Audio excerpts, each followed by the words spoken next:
ధ్యాన సాధనలో మనకు ఎదురయ్యే అనుభవాల గురించి ఒక భిక్షువు ఇచ్చిన సలహాలేంటో ఈరోజు క్లుప్తంగా చూద్దాం. ఒక ధ్యాన శిబిరంలో కొంతమంది సాధకులు తమకు కలిగిన కొన్ని వింత అనుభవాల గురించి ఒక అనుభవజ్ఞుడైన భిక్షువుని అడిగారన్మాట.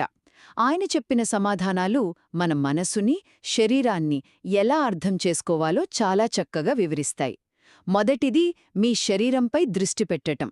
చూశారు, ధ్యానంలో ఉన్నప్పుడు ఒంట్లో ప్రకంపనలు రావటం, ఒళ్ళు బిగుసుకుపోవటం లేదా అసంకల్పితంగా కదలికలు రావటం ఇవన్నీ చాలా సహజం. మీరేం చేయాలంటే మీ శరీరాన్ని ఒక స్టేజ్ లాగా భావించండి. దానిమీద భూమి, నీరు, అగ్ని, వాయువు అనే 4 మూలకాలు వాటి నాటకాన్ని అవి ప్రదర్శిస్తున్నాయి. మీ పని ఆ నాటకంలో జోక్యం చేసుకోకుండా కేవలం ఒక ప్రేక్షకుడిలా గమనించటమే.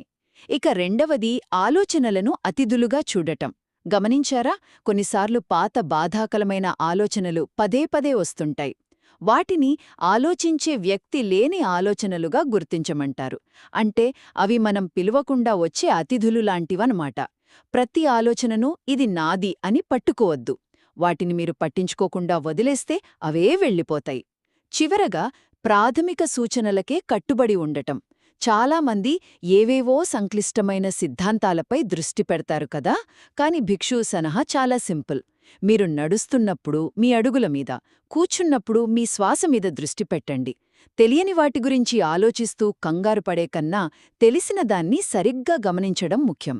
అందుకే గుర్తుంచుకోండి, ధ్యానంలో పురోగతి అంటే గొప్ప అనుభూతులు పొందడం కాదు, మీ ప్రాథమిక అనుభవాన్ని స్పష్టంగా, నిష్పక్షపాతంగా గమనించడమే.